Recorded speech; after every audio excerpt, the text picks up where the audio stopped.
Welcome back to the 127 Fit podcast. Today's guest is a men's fulfillment coach and the founder of Meeting of Men. Today's guest is Johnny King. Johnny, I want to welcome you to the 127 Fit podcast. Thanks, brother. Good to be here. For sure. So, Johnny, we're going to just dive right into a little bit of a question warm-up. The first question that I have for you is, how do you start your day? Do you have a specific morning routine or morning ritual that you like to stick to on most mornings? Yeah, I do. I've got a free app that I use. I've kind of created a list of things that I want to do, and so I kind of go through. And some of them are super simple, which is just like not snoozing. Okay, perfect. That's good. And that's I check good. those things off. So like little easy wins. Uh-huh. So I kind of create some momentum. Absolutely. And for me, no longer than 15 minutes. Otherwise, if it's too big of a bear, I'm like, I'll do it tomorrow. For sure. So for it's sure. just consistency, right? So yeah, it's little things like no snoozing, and then as simple as putting on my Apple Watch. Perfect. And drinking alkaline water and taking my supplements and jumping my rebounder and Cool. Little things like that. Absolutely. So, yeah. And I love what you said about creating that momentum and having those easy wins, because I can kind of relate in the sense of like if I say like I'm gonna have this extensive morning routine, or I'm gonna have this big workout, like it just for me personally kind of creates anxiety, and it just kind of creates that pressure, and then it's like I'm more apt to not do it or not do it entirely, and then that just doesn't really create wins. It kind of creates again that anxiety. So I really appreciate what you said about the easy wins and kind of creating that momentum, because I feel like that's big in regards to the morning routine and how Exactly. the rest of your day is going to go. So Exactly. Is there a favorite book or book that you like to gift often? Oh man, there's so many good ones. More recently on one of my retreats, I gave the guys all the War of Art. Okay, cool. And it's a really good one. Mm-hmm. Stephen Pressfield. As a Man Thinketh was another one I gave away to him. The Subtle Art of Not Giving a Fuck. Yep. It's a solid one. I mean, there's so many. For sure. So many good ones that I just read over and over and over again. So. Okay. Yeah. Great. Do you have a favorite quote or mantra, or it can even be maybe just a single word that has been impactful in your life at some point, or maybe even today? Man, off the top of my head, again, there's so many that resonate, especially that I see on social media. But one that I often think of that Tony Robbins has said, and being a kind of an extroverted, relational guy, I love where he says, and I hopefully don't butcher it. He says something like, "The quality of your life is in direct proportion to the expectations of your peer group." Mm. And so, I mean, so many people have said, your life is directly related to the median of the 5 people you spend the most time Absolutely, with. Right? yeah. It's the same type of thing. It's like who you spend time with is who you become. Absolutely. So, cool. That's definitely powerful. So the last question that I have for you, Johnny, in regards to the warm-up is, do you have a favorite or most listened to podcast? I bounce around a lot. Okay. And right now it's more in personal finance and FIRE. Okay. Financial independence and retire early. So Choose FI right now is one of my favorites. The Fientist, just things like that, because I'm kind of geeking out on. Right. Finance. Yeah. So in regards to kind of like the personal finance, like, has that been an area that has been a struggle with you in the past, or is it just something that you just want to kind of keep current and keep up on and continue to grow in? It's certainly been an area where I've had blocks throughout my life, for sure, and I continue to evolve in that area. I think, in full transparency, the passion for it goes deeper towards having a workaholic father, not having him around when I was growing up, not wanting to offer any future children of mine the same experience, and so wanting to have financial freedom such that I can be fully present and an amazing husband to their mom and father to them. Does that make sense? Yeah, no, it absolutely does, and that's interesting. Now, in regards to you said the word blocks. Like, I think I kind of understand what you mean by that, but Would you just kind of explain what you mean by, like, there's been some blocks in regards to your finances? Because I'm pretty sure we all have different blocks in different areas of our life. But what does that specifically mean to you in regards to having a block or blocks? Yeah, anything that's impeding flow in your life. Okay. Right? So a lot of people, myself included, are really good, let's say, giving of themselves, giving of their time, giving away of their money, and then they have a real hard time receiving it, making more, offering value. A lot of people give away their time for free. So a lot of it, as a coach for me over the last decade, has been knowing your worth and then asking for it versus making money and then spending it all. And so I just feel like money, especially, is so energetic. That it's just energy in and out, and like I said, it's still something that I struggle with, on a daily basis. But I'm well aware of it and just doing what I can to work through it. But that's how I think of blocks. Okay, cool. That keeps you from either the love that you want, the health that you want, the abundance. Let's just say abundance, and that's what I'm super passionate about. Is just living an abundant lifestyle. Cool. All right. I appreciate you clarifying that and kind of explaining that. So, Johnny, we're gonna kind of just dive into your childhood, your younger years a little bit. You kind of already mentioned your dad was a workaholic and things like that, and that's kind of been a little bit of an area that you want to try to avoid in your life. But just kind of a quick overview, if you don't mind sharing with myself and the listeners, where did you grow up? Kind of what were those earlier years like? Were you involved in extracurricular activities, sports? Were the outdoors a big part of your life? Kind of just give us a quick little snapshot of those younger years, if you don't mind. No, not at all. Born in Florida, then we moved to Westport, Connecticut, as my dad's transferred, and then ultimately around 8 years old we moved to St. Louis. Okay. So I'm one of 5 total siblings. So I have 2 siblings that are older and 2 siblings that are younger. So the middle one, huh? Like the middle child, without a doubt. My mom, again, was kind of very much the saint of a woman, very much of the nurturer, and the stay-at-home mom. And when we moved to St. Louis when I was 8 years old, my father bought my grandfather's business from him. And so that was the beginning of really being aware of the ups and downs of being an entrepreneur. Okay. So, he just was so much into his business, which I can fully respect, providing for 5 children. Right. Education and, as little people, you keep growing out of clothes and... For sure. You're eating, everything in sight and that sort of thing. But, the understanding of where he was coming from and his own challenges, my dad's, along with my mom and their relationship, was something that for me,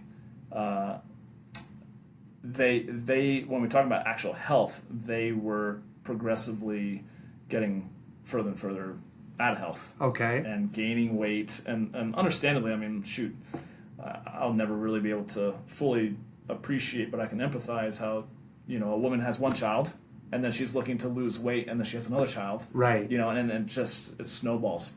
Yeah. And then the next thing you know, you've got, 5 children, and you have no time. Mm-hmm. And my mom was constantly driving us around everywhere, and sports and practices and things like that. I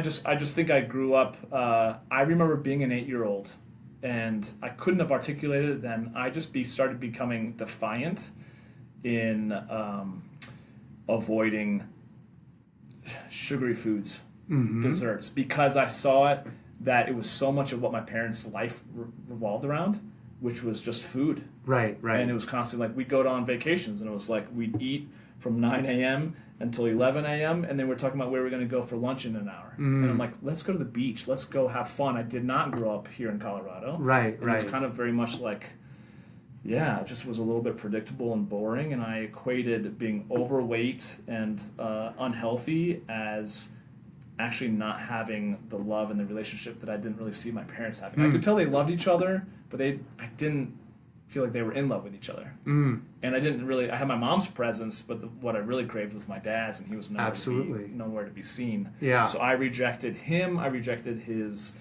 financial support, because a lot of times it was him trying to make up for lost time, but like, hey kids, here's this nice thing. Right, And I was like, screw you. Like, what I really wanted was your time. And so I just learned, I would often disrespect him to my friends.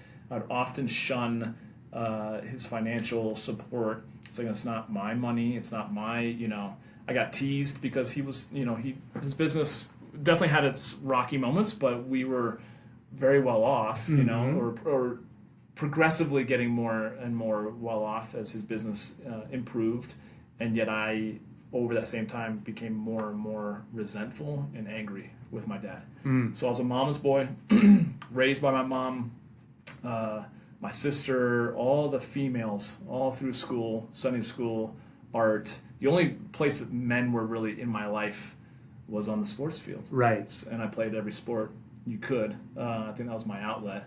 But I didn't have that many really monumental male mentors. Okay. So I ended up associating masculinity and being a man with superheroes, for sure. Arnold Schwarzenegger movies, right? And I think that's just where my fitness thing started to. So I realized I was never going to be overweight. I chose to never be overweight because that to me equaled not being in love and not having a passionate relationship. Interesting. Yeah. And then, midway through, I guess it was maybe 8th grade that I did this like big report, a 5-page report. And we got to choose any celebrity or any figure. And I don't know why I chose Arnold Schwarzenegger. Probably because I just watched Conan. Yeah. I grew up on all that. All it's that good stuff. Yeah. And so then, as a sophomore, maybe in between freshman and sophomore year in high school, I bought a bench press. Okay. And I just started benching in the morning and at night. Cool, man. So I ended up developing these huge pecs and no upper body otherwise. So I had these scrawny little arms and this big chest. Yeah. And I equated that to masculinity. But that started kind of my fitness thing, and so my identity was being formed around doing the opposite of what my parents did in terms of health. Right.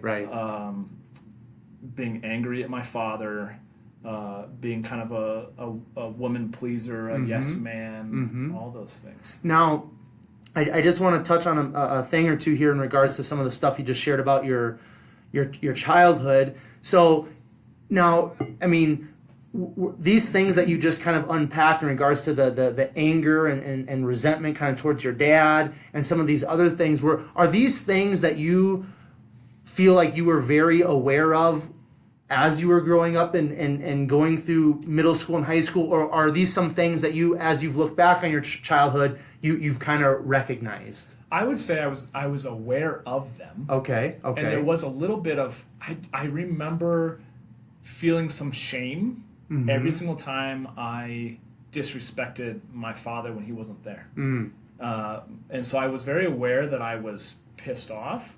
I was not aware, though, that there was any repercussions of that. Okay. I was just like, well, this is just who I am. This has just been my experience, and that's it. Yeah. I didn't realize, though, until my older years, that it had a massive ripple effect and how that affected relationships and everything else in my adult,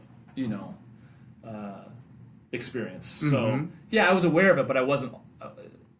Being aware is one thing. Actually working to unroot limiting beliefs or to heal yourself, wasn't. I didn't even know that would be a possibility. For sure.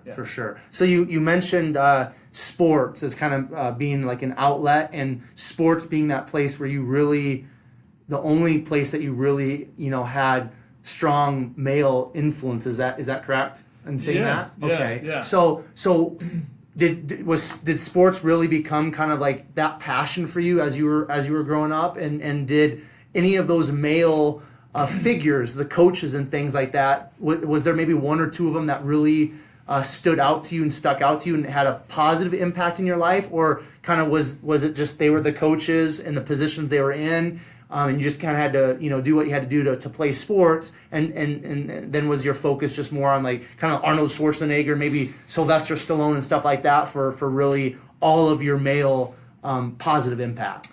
Yeah, it's a good question. I feel like sports was definitely something that neither of my parents were athletic. Okay. So they don't. Yep. They were always going, we don't know where the kids have gotten their athleticism from. Right. So God-given gifts, maybe. My older brother and I were both always going at it against each other. Okay. On the basketball court. For sure. So he was more of my father figure. Your older brother? Yeah. Okay. Yeah. Cool. Yeah. Okay.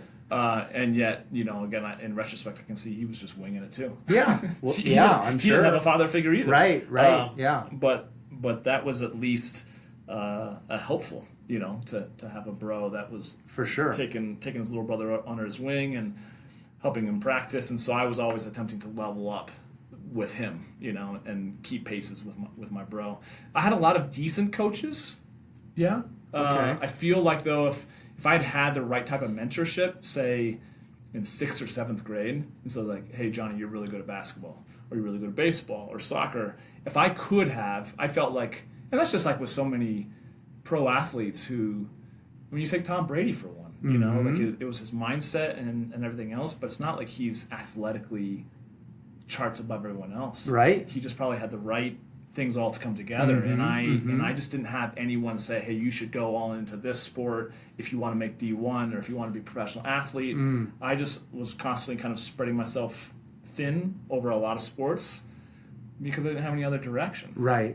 Yeah. And I certainly had a really powerful college soccer coach. Okay. So that was really powerful. And then I had some other coaches that were insecure pricks, and want to be Bobby Knights, attempting to break you down and build you up. And that might work in D1, but it doesn't work. I don't think that works very well in our culture anymore. Honestly, with sports, I mean, those type of coaches are, they're still out there, but they're towing a fine line because I think I'm thankful that our culture has moved towards just not putting up with that stuff. I played a year of college football, grew up playing sports, and the berating and the name calling and just the tearing down. Like there's a lot of different ways that you can reach young athletes, and I think the yelling, the screaming, the cussing, and just being, like you said, a prick. I think that's a poor way to try to get a young person to do what you want on like an athletic field. And even like parenting, I think it's just a lot of insecurity coming from coaches and immaturity in my estimation. It's immaturity, it's insecurity, it's Mm-hmm. manipulative, and looking back on these coaches, and I even knew this in college because I quit basketball for one of these coaches, and I could just see how insecure he was. Absolutely. And how much he was playing games, and ultimately the difference between him and my successful soccer coach. And we had we were successful, I think, because not only were we great players, but great coaches bring out the greatness in each other. And the basketball program completely fell apart. As soon as I ducked out and I was like, I cannot play for someone I do not respect. Right, for sure. The whole squad crumbled. Guys just bailed left and right. And again, I feel like it's directly proportionate to the leadership from above. Absolutely. And if you have insecure leadership, then it's a house of cards, So that's kind of how I felt about that.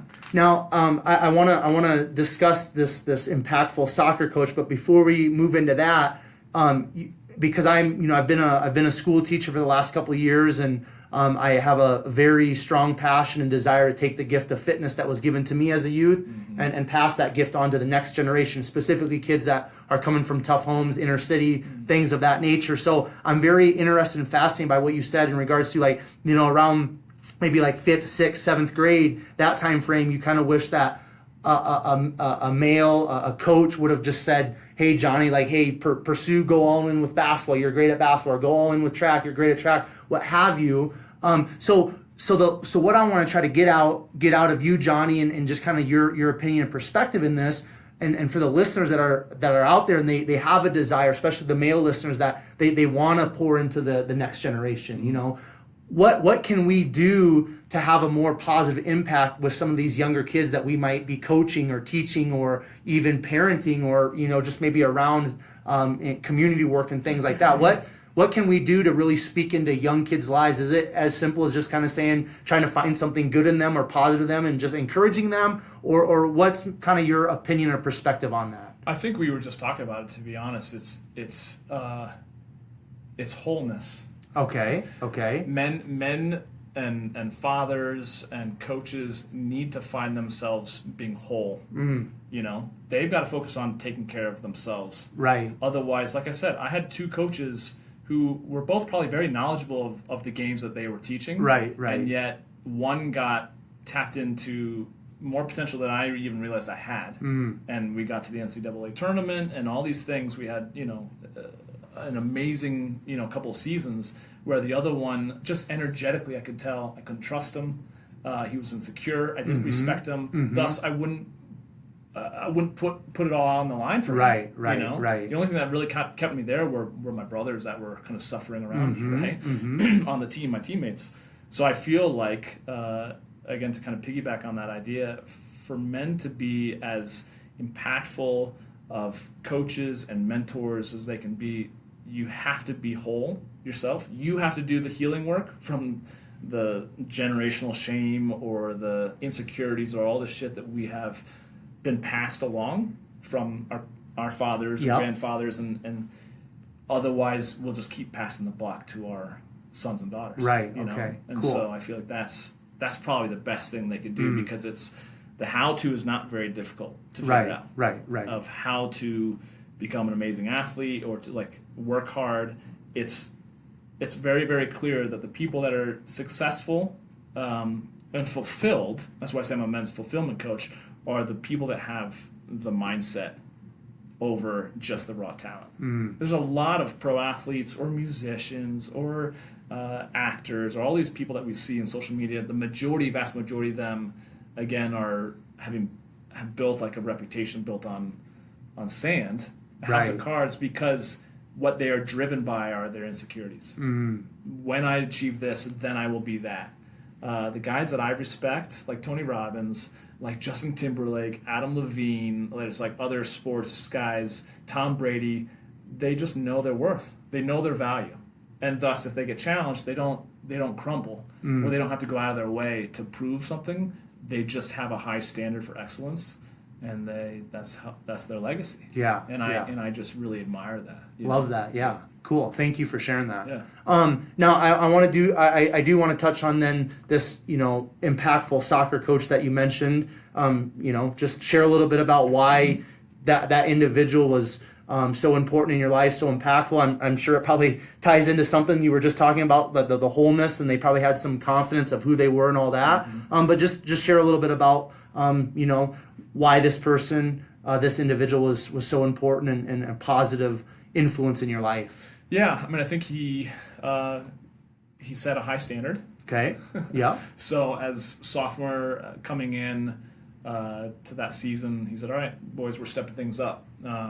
We've got a competitive squad of you guys together. So if you want to play this coming season, you've got to be able to come into camp running 2 miles in under 12 minutes.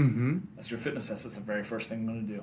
So I was so scared of that. Right. But I knew that I had to do it if I was going to start, if I was going to play. Right. So I'm like, I've never enjoyed running long distance fast, and yet I trained out of fear that whole summer. And when I came in, I kind of crushed that test, and it gave me so much confidence. And I looked at all my brothers, and we were all we were in season fit coming into sports camp, and then we just rolled over, our opponents the next couple of seasons. I learned some really valuable lessons along the way. But Coach Johnson had a very strong impression and guidance when it comes to the whole man concept. Okay. He was very much focusing on character development, and even during sports camps we would have readings that we'd have to go back and he'd give us articles just on mindset of being a champion. Right. So yeah, it was junior year though that we were all really good, talented, my junior year, that we lost, I think at least 4 games. We were leading going into the last 10 minutes of the game, soccer, and we lost all these games. Because it's a precarious when you're up by 1, and they start putting on the full court pressure, if you will, and then they score 1, they've got all the momentum, they score another one, and we were super defeated. So we got taught some really valuable lessons there my junior year, such that come senior year, I would constantly remind the guys around the 10-minute mark of the last game, like, remember last year, this is where we step up more than those guys. Like, not playing not to lose, but actually playing to win. Okay. And then we only lost a game or two that entire season, and only let in 9 goals that year. So it's like we just were.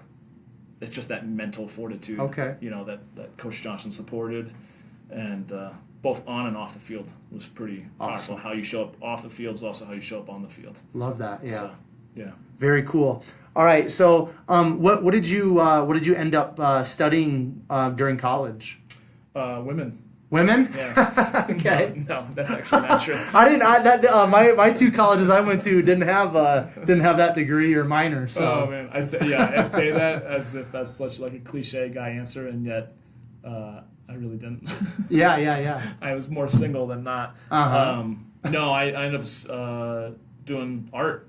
Okay. Yeah, I was an Cool. artist, so I did graphic design and fine art. That's what I ended up studying. But I loved psychology. Okay. I loved all my social classes. I did not see any future in that though. Right. Like, right. how are you going to make a living with this? Mm-hmm. So that's why I went down the graphic arts. And it's funny how, of course, all things come around to what I was passionate about. Mm-hmm. And I love talking about and studying and being aware of why we do what we do. Right. What's the difference between people that are successful and people who are successful and fulfilled? Right. You know? Mm-hmm. So that's I probably should have had more of a psychology background, but self-taught in that regard. Okay. Yeah. Now, in regards to the art thing, was this something that you kind of discovered when you were younger, that you enjoyed art, or okay? Yeah. Are we talking about like drawing, painting? What type of art? Because there's a lot of different artists out there. So. All the above. I was doing as a little guy. I would look at. I'm old enough to say that I watched VHS. I did too. I mean, right? yeah, for sure. So I would take the covers of Disney VHS and just freehand, drawing with like colored pencil of, various Disney characters. Okay. So that was kind of the beginning of it. But taking art classes, and so it was definitely cultivated and nurtured when I was a little guy. Yeah. So it sounds like to me that there was definitely, a very strong like imagination that you had, because I mean, you talked about kind of these the movie characters, Arnold Schwarzenegger and things like that, and then taking these Disney covers and having this gift of art. It definitely sounds like you had the gift of a very strong imagination, and it sounds like those were maybe ways that you were able to kind of cope as you were growing up with maybe some of the situations you dealt with in regards to your dad and maybe some of the other things that you had going on. Is that fair to say or not? Yeah, I'd say somewhat. I feel like I did have a strong imagination, as I feel like kids have a tendency to do. For sure. And yet as we get older, like I feel like it was stomped out of me. I feel like where my imagination reared more of its ugly head, though, was creating stories around being a victim or why life is unfair, and that sort of thing. And so that my ability I enjoyed creating, no doubt, in the art room all the way through college. Right. But then there were also areas where I just learned to be like, okay, well, once you get out of college, you got to make money, you got to put the time in. There's nothing really all that glamorous about it. And I started, I kind of followed my mom's lead, unfortunately, which was like being a martyr, which was, sacrificing my happiness for the betterment of those around me. And it drastically affected how I showed up in life. So I was just kind of a shell of a man going through the paces, but deeply unfulfilled, even though I was making good money.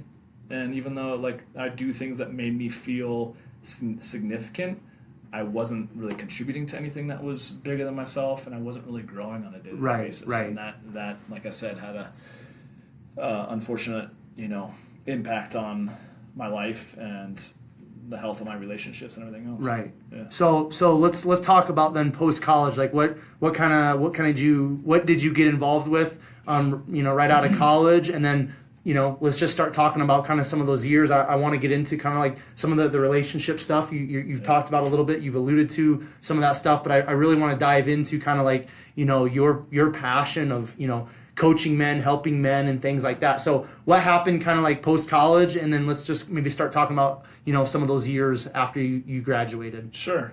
I think they say that, at least in my study, a big part of who we are, like our blueprint of who we are as individuals, is by way of like whomever parents' love we crave the most. Okay. Like I knew I had my mom's love, Right, without right. a doubt. Uh-huh.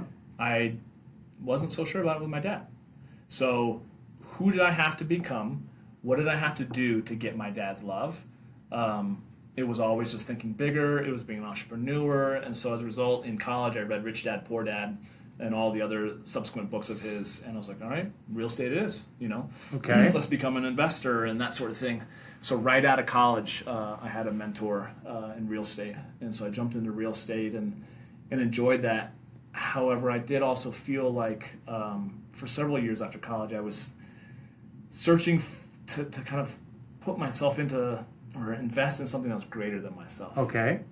So I ended up working with family members and things like that. And I also was scared to settle down, if you will, and get really serious about my career because I had this belief that like I could see myself like blinking an eye and then being 45 and still being single and having all this money but being deeply unfulfilled, which again was the fear of like kind of what my dad showed me. Like he was married, but I didn't see a ton of fulfillment in my mom and dad as like my mom was insecure. She'd always often ask us like, am I a good mother? We're like, Mom, of course you are. Like you're the best mom there is. And yet I think that insecurity on both my parents' part came through, and so I was avoiding that in my own way, and thinking that if I could find someone to settle down with, get married, start a family, that would complete me. Okay. So I was just I got into sales and various, startups and that sort of thing. So. Okay, cool. So, did you at some point find a significant other and experience that or not? Yeah, I met my first wife when I was 25, 26, whatever. We got married when I was 27. Okay. And then, unfortunately, the marriage kind of fell apart right around when I was 30. Okay. Yeah, so that was pretty challenging.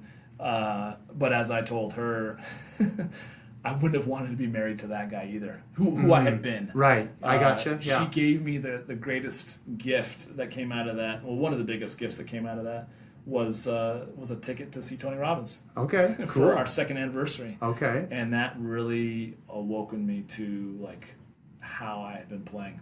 Okay. Playing small, playing fearful. I was more or less working and doing things that were fulfilling the needs for certainty and significance in my life, but I didn't feel alive.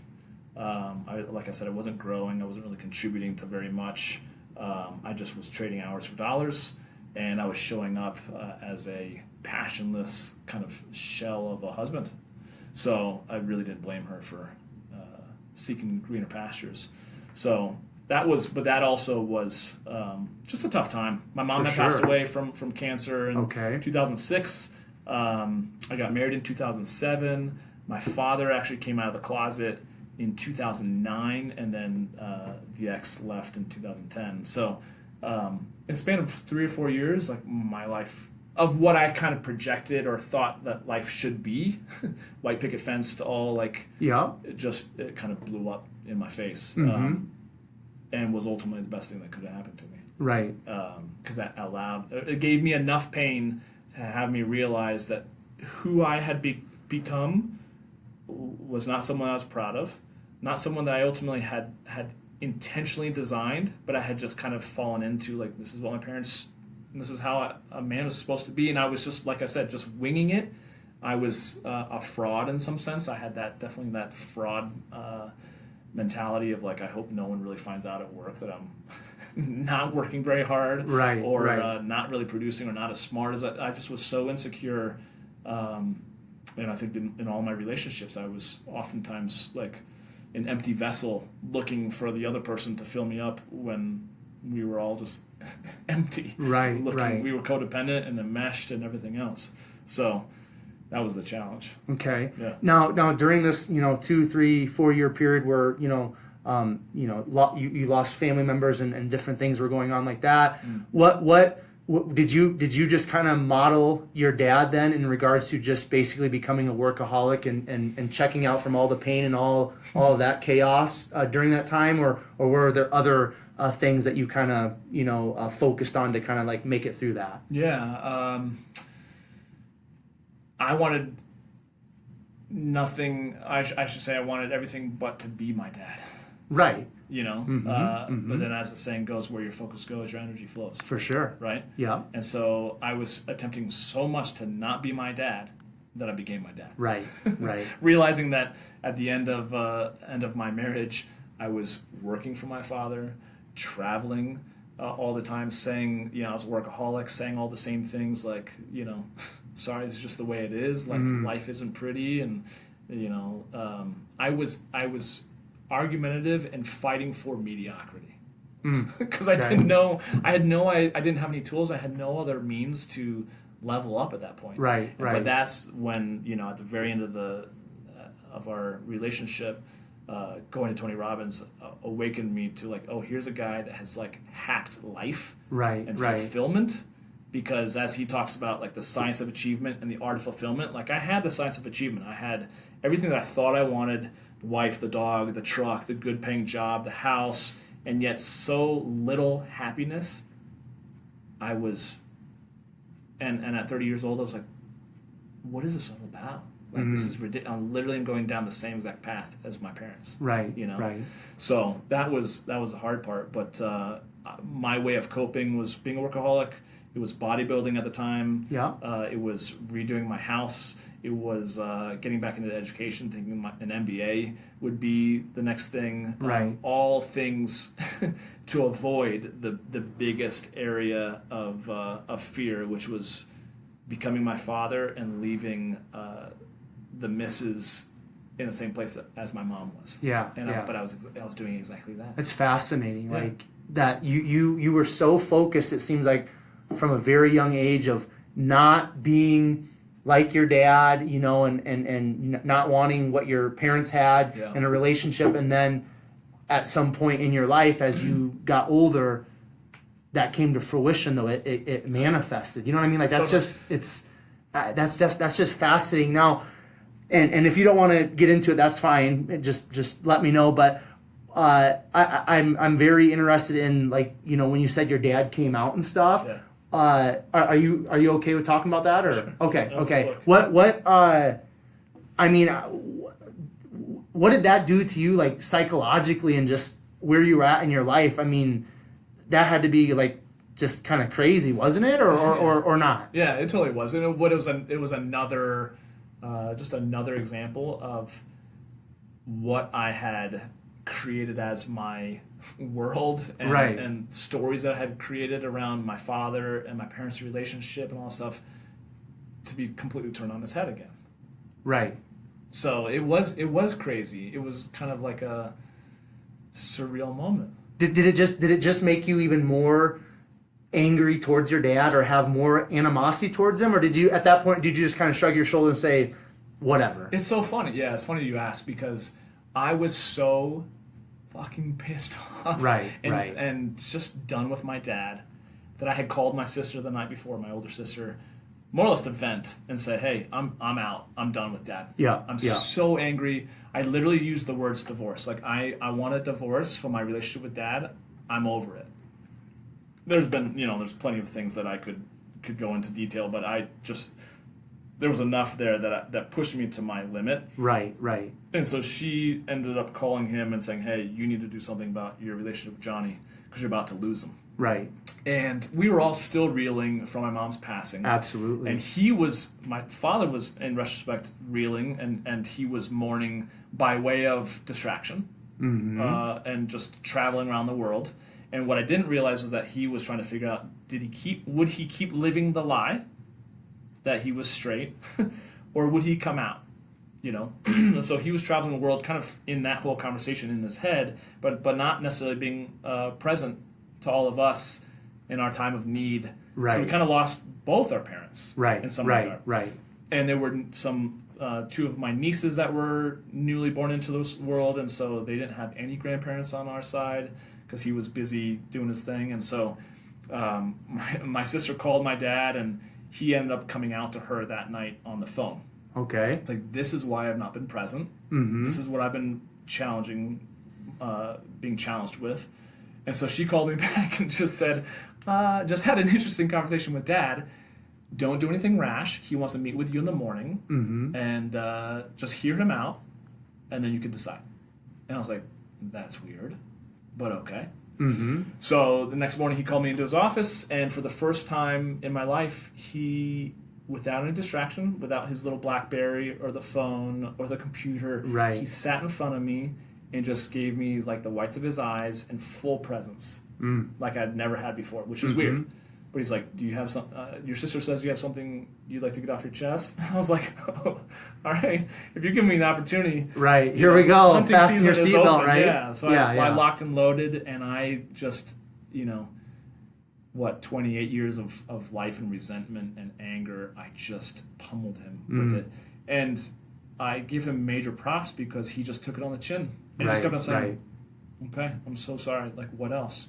And I just went at him, and I'm like, you said this one time, and a father would never say this to his son, and this and this and this and this, and he just kept on taking it. He didn't, defend himself. He just kept on taking it. And then an hour and a half into it, I had exhausted all my ammunition. Right. It felt pretty good.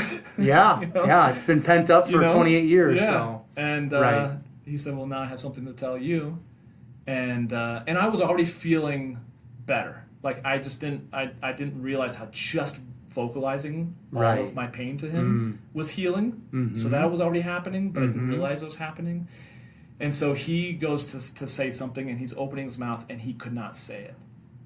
And then tears started welling up in his eyes and then running down his cheeks. And I'm like, oh, shit. Right. I'm like, Dad, whatever you got to say, you can say. Mm-hmm. And then, of course, my mind is racing. Is he going to tell me that he's got cancer? And I just ripped my dad a new one. Right. So I'm like, oh, God, And so eventually he says, I'm gay. And, of course, my heart was relieved. But my response, and not to belittle what he had been through and that type of moment, but my reaction was like, oh, is that it? Right, yeah. Yeah, And I was like, oh, okay.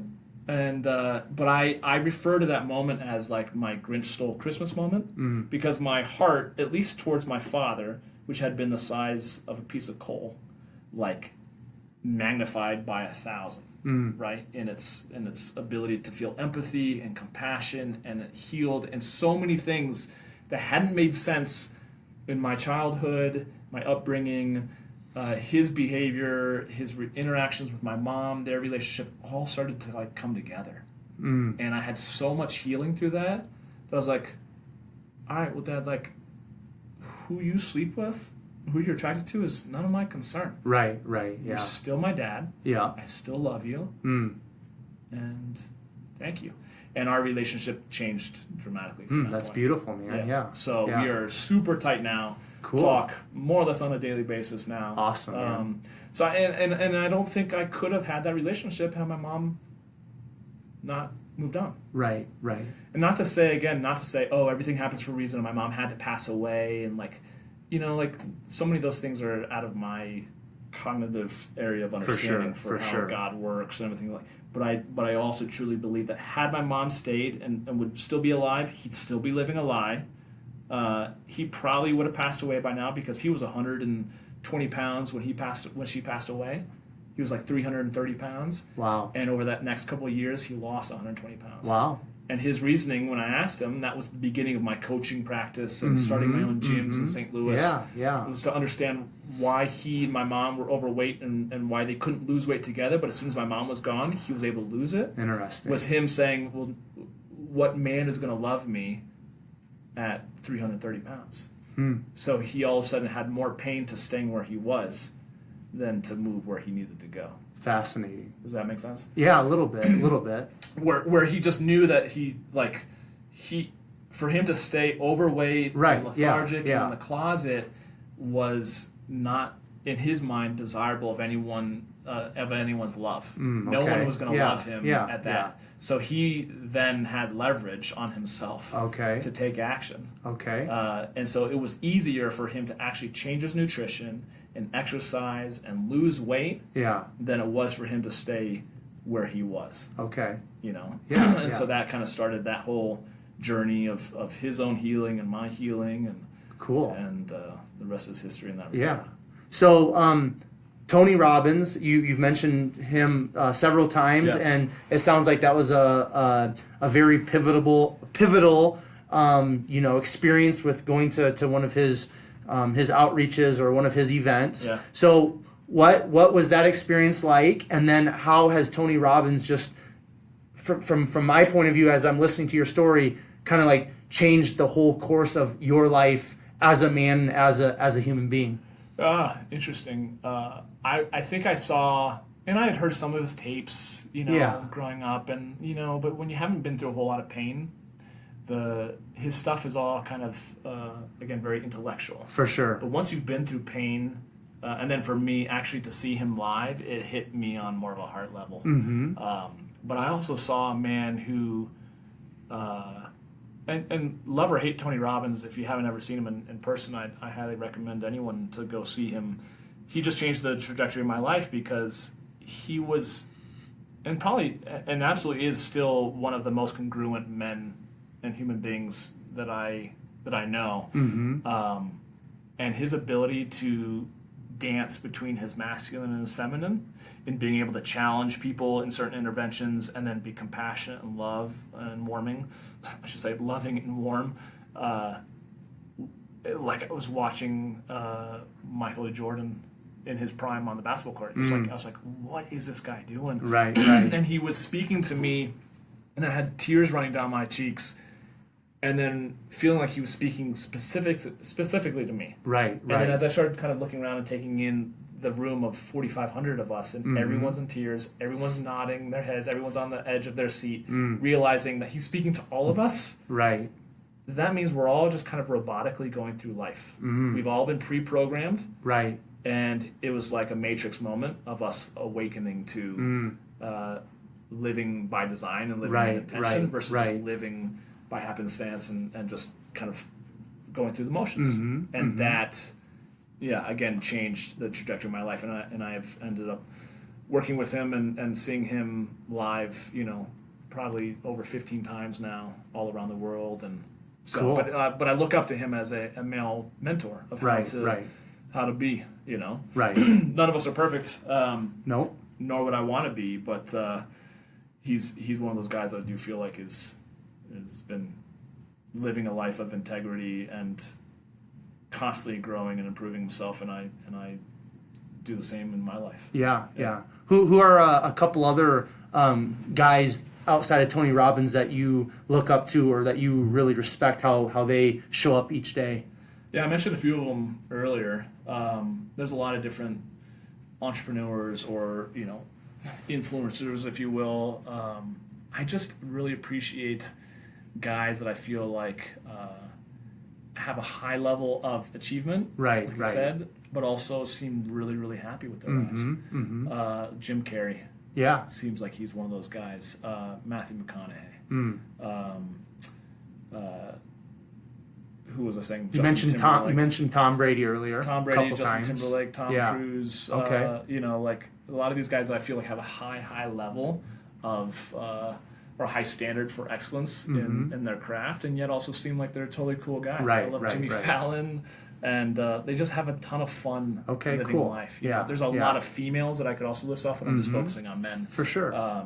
Because I feel like that's been the bigger. I've got so many wonderful women in my life that I could say have impacted me, but the men have been fewer. So for sure, I definitely look up to those guys. Cool. For sure. I appreciate you sharing that, Johnny. So you've mentioned having some gyms, I believe, in St. Louis. So after the divorce, after the Tony Robbins experience, Was it just was that kind of like a catapult for you to just, absolutely change like overnight, or was it really a process of you kind of doing that deep work, figuring out, how to live life by design, as you said earlier? What did that process look like after the Tony Robbins event, after the divorce, after your mom passed away, your dad's coming out, you kind of make it through all of that?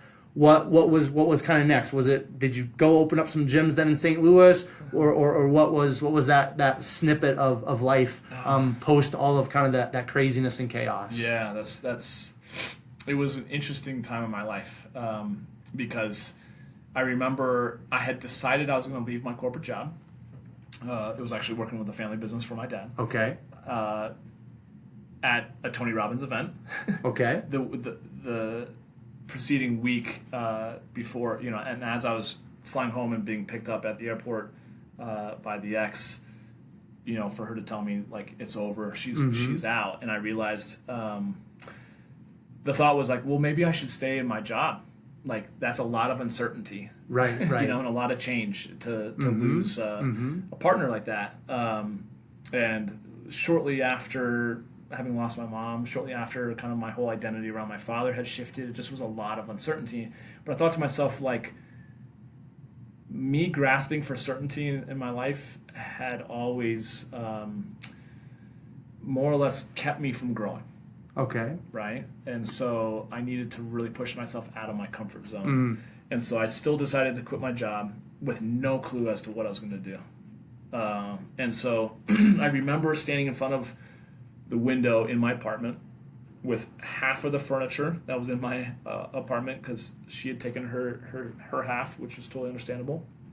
I had no job, no direction, and I remember it was pouring down outside, and I was standing at the window, and I was crying. Right. And I was asking horrible questions like, why did this happen to me? Just horrible why questions. For sure, yeah. Why was I such a horrible husband? I was just shaming myself. And what popped into my head was something that Tony had said like the week before, which is like, your life is directly proportional to the quality of the questions you ask yourself. And I realized I was asking really, really crappy questions. And so I needed to change that question. And so the question I came up with in that moment was like, how could I allow everything that has just happened to be the catalyst in changing my life story? Like if I'm writing my autobiography, which we all are, absolutely, while you're listening every to day, this, right? Every single day, how could this moment be something that where like if it were a movie made about me, where the music changes, and then he's hitting ground level, but he gets back up, and that's when he starts to fight back.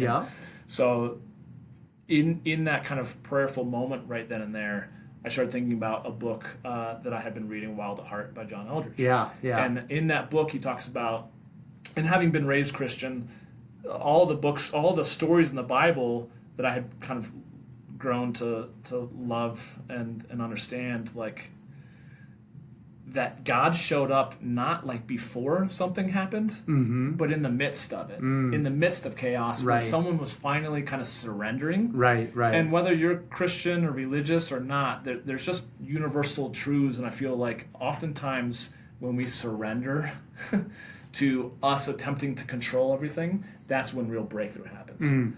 And so I was thinking about that book. I was clearly having some big ahas in that moment, but God shows up in the lion's den, in the fiery furnace, with the back to the Red Sea, all those things. In the moment of those, and I'm like, this is my surrendering moment. And I was like, okay, God, like what can I do to kind of change this trajectory that I'm on? Because right now this is horrible. This is like the lowest of the low. This is way worse going through this divorce than my mom leaving and stuff like that. And the thought just popped in my head, one word: give. And I was like, what? Really, it can't be that simple. It's just give. So I was like, all right, how am I going to give?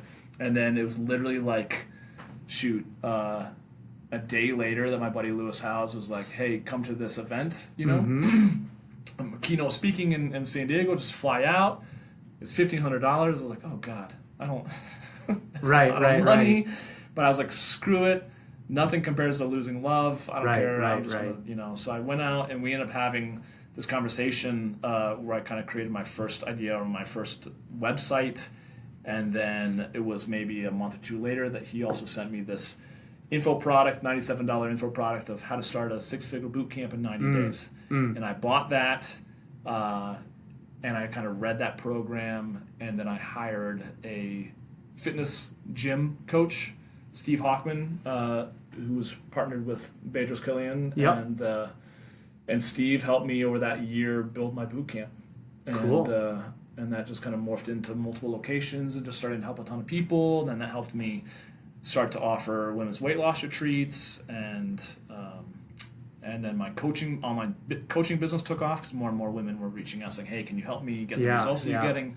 So that allowed myself to eventually move from St. Louis out here, and then a year later I sold off all those gyms because it's kind of hard to manage from a brick and mortar from afar. Absolutely, it is. Yeah. And then over the last year or so, switching over actually to working more with men, which has really been more of my calling. So it's been a pattern of listening, even against my resistance to change, but realizing more or less every 18 to 24 months, I feel like I am called upon to reinvent myself. And I have to let go of what I have come to hold as certainty,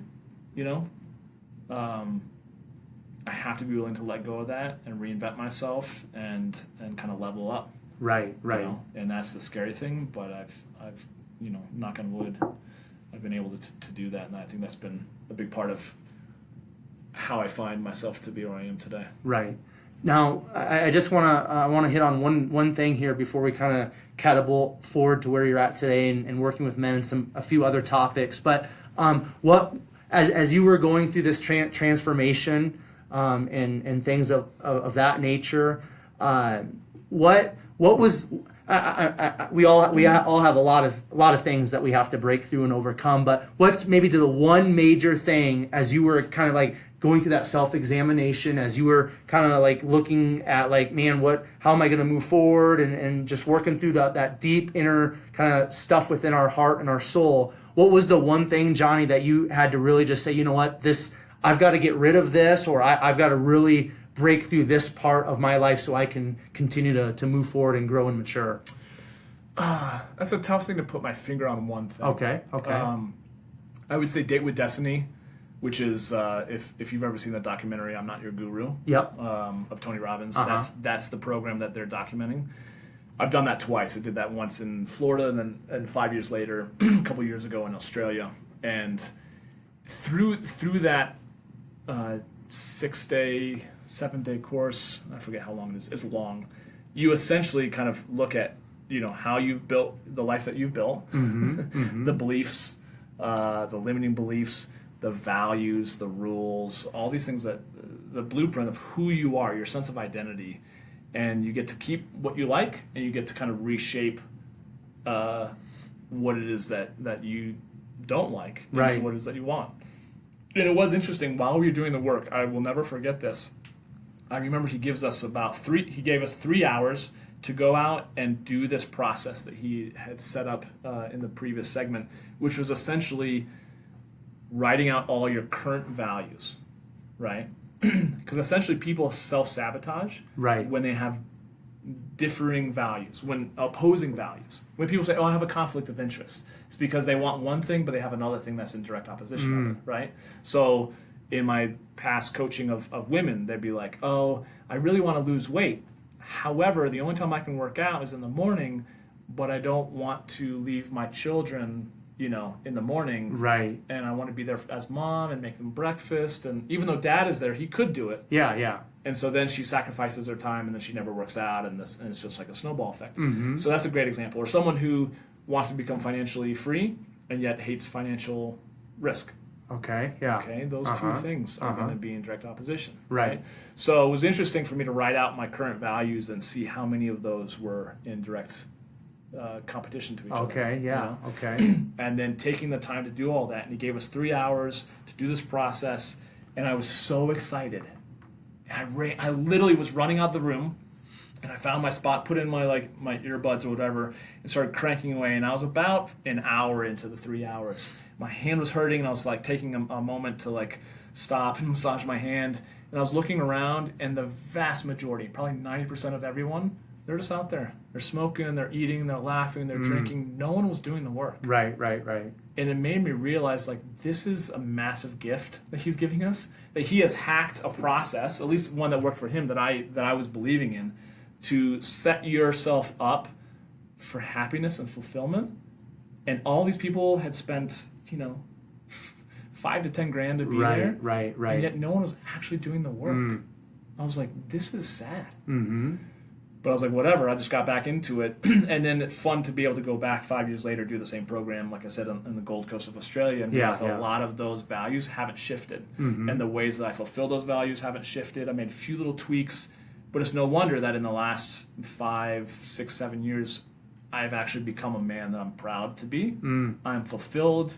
I'm happy. Certainly there's shortcomings, and I struggle with my insecurities and all things like that. Don't get me wrong, as if I have figured life out. Right. That'll never be the case. For sure. But I certainly can look back and see massive progress year to year to year. Right.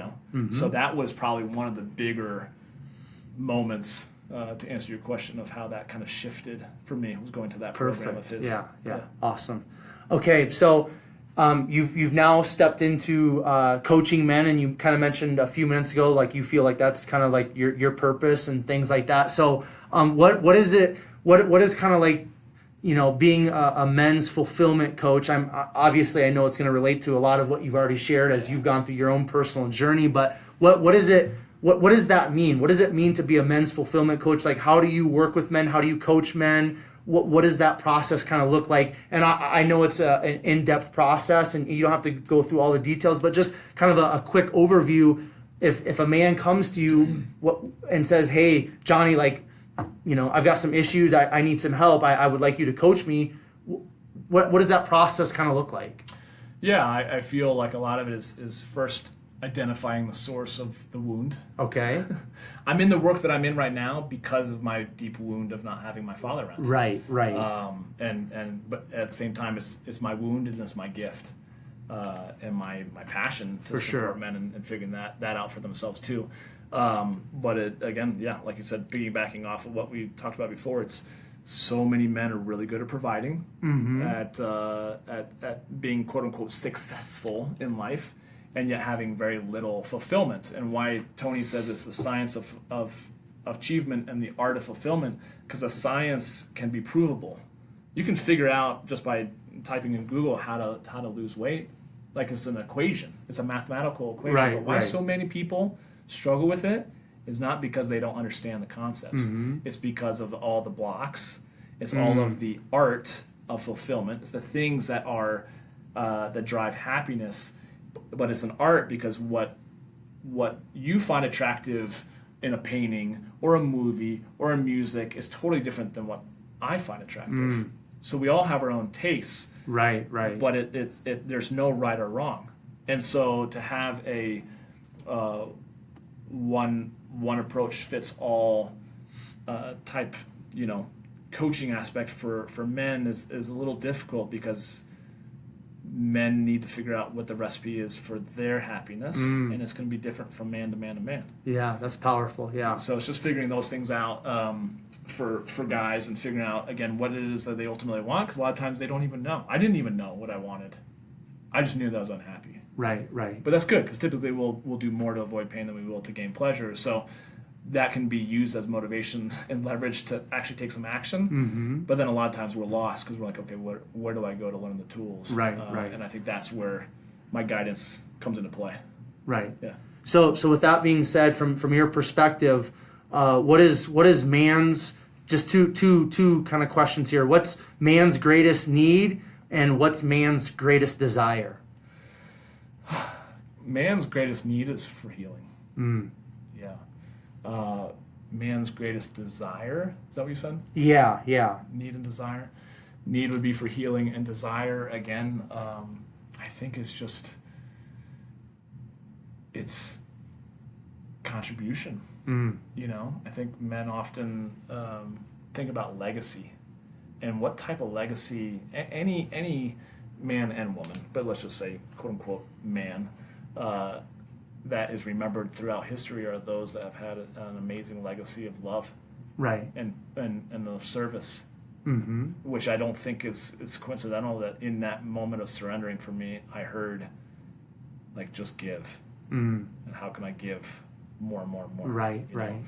So I feel like that's without that sense of purpose in a man's life, like, we're going to be unfulfilled. For sure. I'd agree 100%. Yeah. So I see it as, I call it kind of my code of kings. Like, if you're going to become the king of your kingdom, of your lifestyle that you're going to create, and you want to be a fulfilled and congruent man and king, then there's 3 pillars. There's 3 kind of like tiers. And the first one is your physical and mental health.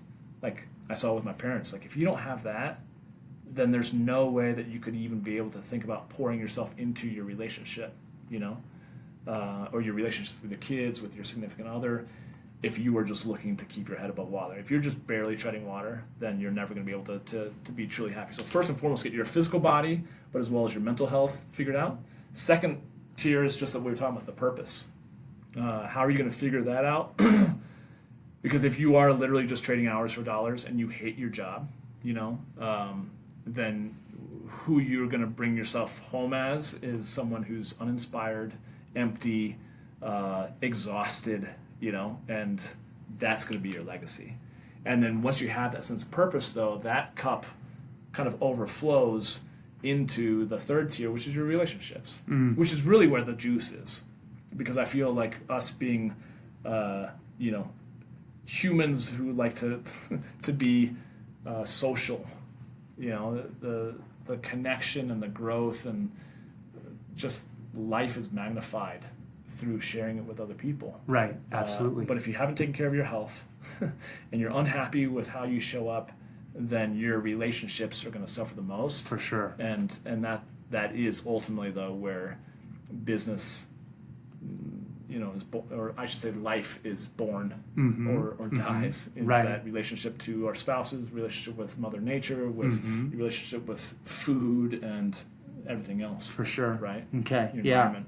So I want to discuss femininity and masculinity just a little bit here. I took this off your Instagram, and it's a post that I think you had up this past week, and it really resonated me with. But a little snippet or a little quote from the post was, "Truth is, a woman cannot teach a boy how to be a man. Femininity cannot bestow masculinity. Only masculinity can bestow masculinity." Can you kind of just unpack what all of that kind of is and what it means? Yeah, I think for those that maybe have not even really thought about this, masculinity versus femininity, it's just the idea of, think about it in terms of plugging your computer here or your phone or whatever into a receptacle to charge, right? Like you have to have a negative and a positive pole to charge, right? To have life on Earth, there has to be a North Pole and a South Pole, right? And so that polarity is what creates chemistry. It creates energy and charge and that sort of thing, right?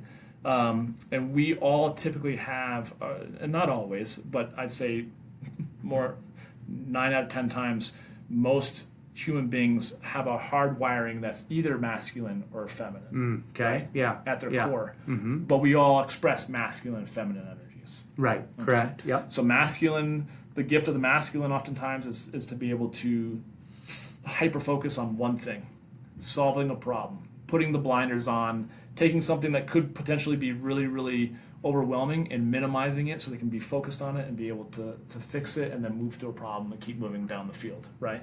It's kind of like sports, right? The feminine is the opposite. It's about being hyper aware of everything going on around itself. It's about filling up. It's about sharing. It's about connecting with others. There's oftentimes not a driving purpose of like, well, let's go and score as you would in football. It's more about how can we just connect as human beings, and feel and experience life. So we all, as human beings, will balance between our masculine and feminine. Right. But a lot of times men are shut down and taught to not really embrace their femininity. Or that being a man or being masculine means not showing feelings, not expressing, not opening up, not crying or not feeling, because that is all quote unquote weakness. Men don't cry, right? We've probably heard that a lot growing up. Right. So and where we normally have heard that though is from other men. Correct. Yeah, right, for sure. Where the feminine often will tell us, like, it's okay, you've done a great job, you just, it's just very nurturing and very supportive. Right. Yeah. So that's ultimately the challenge, though, is that, like, masculinity must always bestow masculinity from the standpoint that, like, a woman could never tell me how to be a man. Right. She could tell me how she would like to be treated as a woman.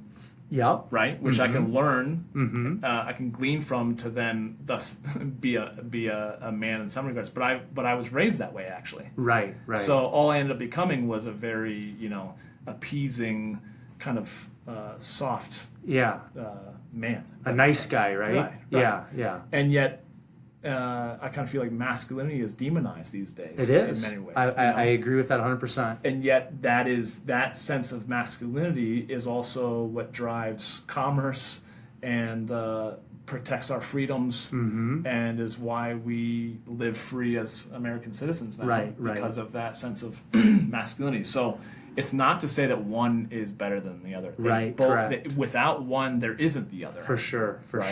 But for me, what in my post was saying is, like, so many men have been raised, myself included, to have been taught how to be a man by taking guidance from feminine, and the feminine is not always. It's just me being wired masculine. It must then come from another masculine source. Right. Yeah, I agree. In the same way that, as I wrote in my post, like, I could never teach, like, my future daughter, if you will, or teach any girl intuitively what it really means to be a girl. Right. I could tell her, you're going to go through puberty, you're going to start your period. This is, entrance into, being a woman. I can tell you all these things, but, like, do I really know what it's like to be a woman? No, you don't. No, I never will. Right. In the same way that, and don't get me wrong, it can be very easy to misunderstand or to couple femininity with sex. Femininity with females and masculinity with males. Right. That's not always the case, though. But I'd say, generally speaking, men are more likely hardwired masculine. Women are more hardwired feminine. For sure. So that's why sometimes I use those examples. But that's why I think it's just cannot be something that that men or little boys can really learn to become congruent, fulfilled, and whole men from the feminine. Right. It has to come from other men. Otherwise, we don't trust it. For sure. Yeah. I appreciate you sharing that, because that's something, like I said a minute ago, it really, when I was reading that, it really resonated with me. So I appreciate you being open and being willing to put that stuff out there, because I feel like that topic specifically is something that men and women both, professionally and just being level-headed, need to discuss more of. Because from my perspective, and I'd like to get your perspective on this too, Johnny, is, men, like I think you kind of said it earlier, like masculinity has some way, somehow, over, I'd say, the last 10 years been demonized. You hear the terminology of toxic masculinity now. It's a topic that people talk about and all this, and it just blows my mind. But so I feel like men, our culture has been really trying to shove men in this certain kind of direction. And for me personally, like I grew up very free range. I grew up playing Cowboys and Indians, watching the Arnold Schwarzeneggers, and into bodybuilding, all this stuff. So I really consider myself a man's man, but I'm also I can be very sensitive, and I understand that femininity that's within me, and I receive that and I accept that and express that. But I just feel like our culture is really trying to drive guys in a certain direction. So what I'm trying to say is, like, for me, as I've noticed that over the years, I'm like, that's not me. You know, I am not that type of guy that our culture and supposedly a lot of, you know, females out there kind of want their guys to be like. I'm like, that's not me. So there's been a battle and a struggle within me to really find out kind of like, what is my purpose? Who am I? How am I going to show up every day? How am I going to live my life? And I have I kind of have found all that, but it's just like, I am not that. This is who Quentin is. So from your perspective, from your opinion, just culturally speaking, have you kind of seen that too, where you know, our culture is kind of trying to drive men in a certain direction, and is that good from your opinion and perspective, or is it not really a positive or good thing? Yeah, I do feel like, I mean, you talk about the term toxic masculinity, and it rubs me the wrong way, big time. Me too. I think about it. Yeah, I think about it more in terms of the shadow masculine, Okay. you know, or the light masculine. You know, like if we are whole, like I said, and healed and congruent men, which means we can easily, and that's what I saw with Tony Robbins, can congruently bounce between the masculine and the feminine without manipulation and insecurity, then we can be everything that the feminine needs us to be. Right. And that's creating a soft place for the feminine to land, where she can be, well, where it, but let's just say she in this regard, can be all shades of feminine, and all energies of feminine, right. and none of it being torn down or made right or wrong or moody or PMSy or like, right. that's just what women are, and it's actually a beautiful thing. Absolutely. If men learn to not take it personally, you know. But men take it personally because they're insecure, right? And they think they have to fix things, and I've been there. Don't get me wrong. So, going back to answering your question, I think it's, man, it just comes back to looking at, again, the mass shootings, 9/11, the bombings, the abuses. It's not to say that women aren't partaking of those in some regards, but in general, the amount of men that are incarcerated far outweigh absolutely women, and so there's something about masculinity when it's coming from a place of woundedness that is very destructive, right? So I think, again, that's why I say the first step, man, and what men need is freaking healing. Right. You know? Right. And out of that healing would come a lot of stability and taking responsibility and being congruent and intentional. The challenge, though, is that with with not a whole lot of leadership or guidance, women are saying enough, or let's just say feminine, but let's say women in some regards, and feminine men are saying, you know, this is the way men should be, you know, and you being masculine is toxic. You need to be more in touch with your, you know, like, we have essentially asked men to become hairy women, right? You know, I mean, yeah, and I think that's a real challenge because that creates that lack of polarity. And then I also think that it's not coincidental that we have continuing increasing rates of divorce. You know, because when the masculine gets stressed, it goes feminine. And when the feminine gets stressed, it goes masculine. So there's more and more stress and more unhappiness than there ever has been in human history, if you look at statistics. For sure. So more, let's just say, feminine women are actually putting on a masculine mask. You know what? If I don't have a man, screw it. I can do it all on my own. I don't need a man. I'm going to do this. And yet, they still feel like they're exhausted because they have to make all the decisions. I can't tell you how many women I've dated. Like, I'm so grateful just to be with you because it's nice to not have to be making the decisions. Right. And I feel that feels natural to make decisions, but it used to not. And so when I was stressed as a masculine man, and going feminine would be like, whatever you want, sweetheart. Like, I mean, wherever you want to go out to eat, you choose. I don't care. Like, whatever makes you happy. And that, to me, again, is the insecure, hurt, wounded, shadow masculine that's kind of like hiding behind a feminine mask. of just trying to placate and make all things okay, and it robs any relationship of any spark or chemistry, because you'll have two people who are wearing the opposite polar mask, you know? And then wondering why their relationship has gone to shit, you know. And so it's getting men healed and getting back into their masculine, right.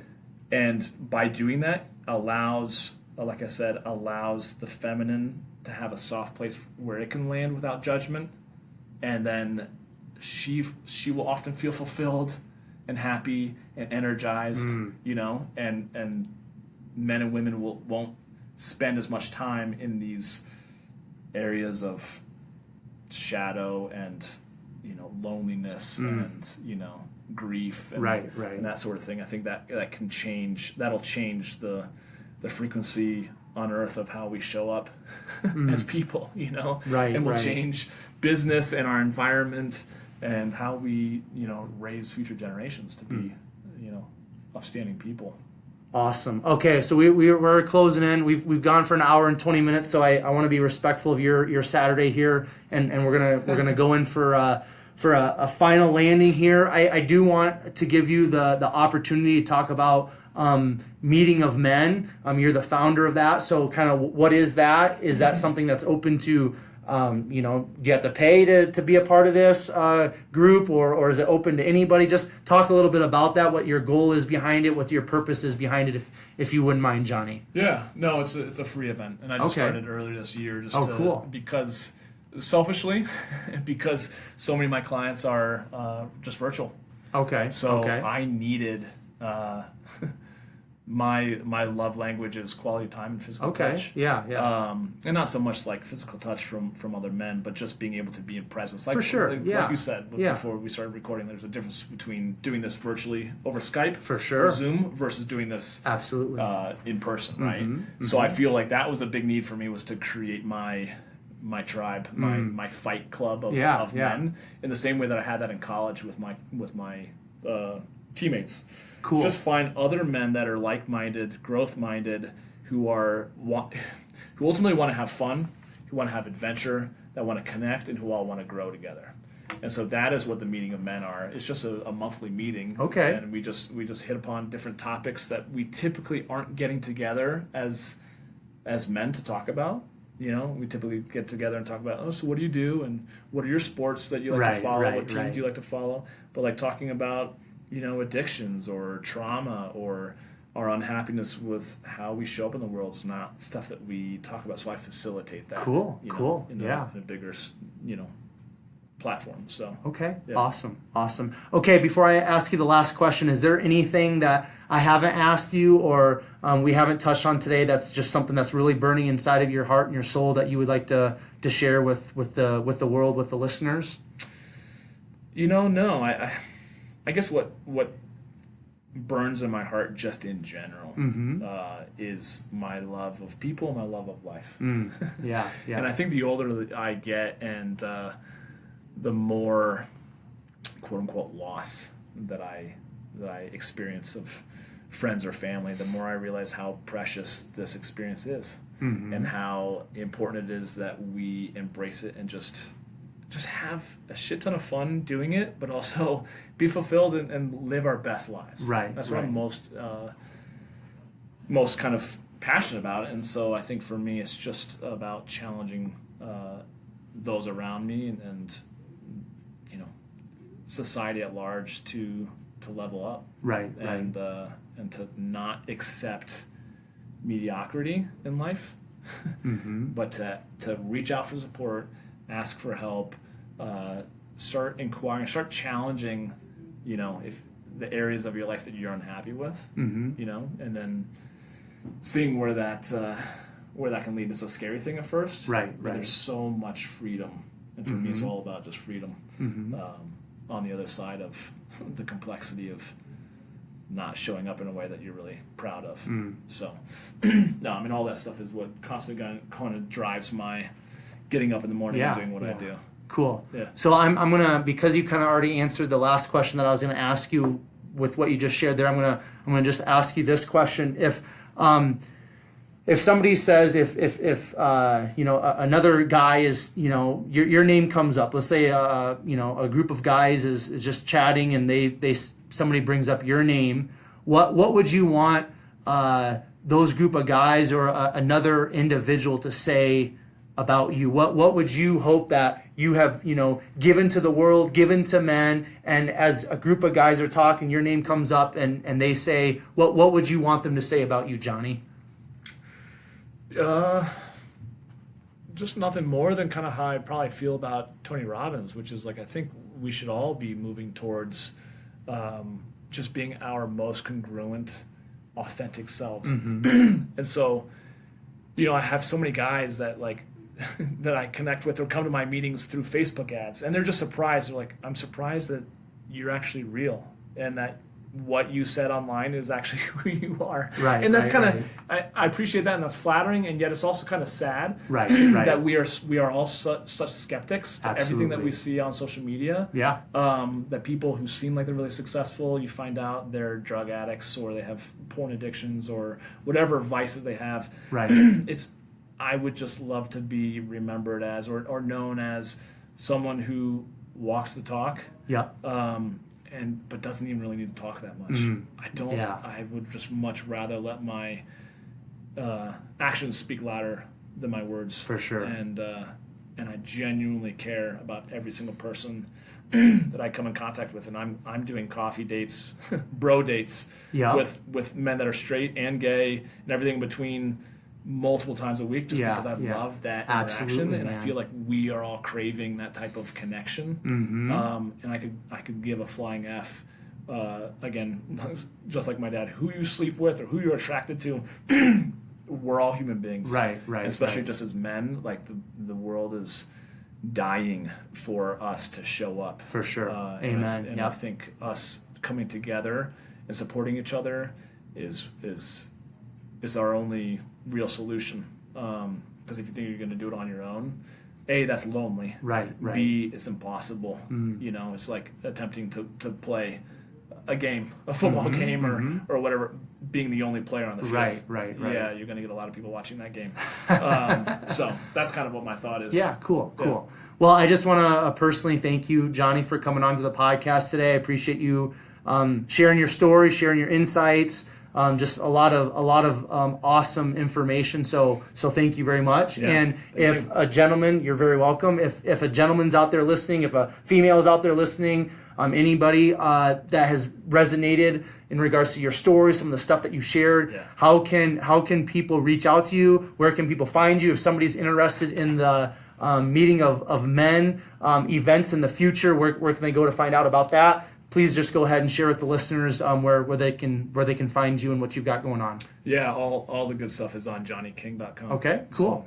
Links to all my socials and my retreats and my meeting of men. All my adventure stuff is all on the website. All right. Awesome, man. So again, thank you very much, Johnny. And listeners, I just want to thank you again for your listening ears. Thank you for hanging out with Johnny and myself today on the 127 Fit podcast.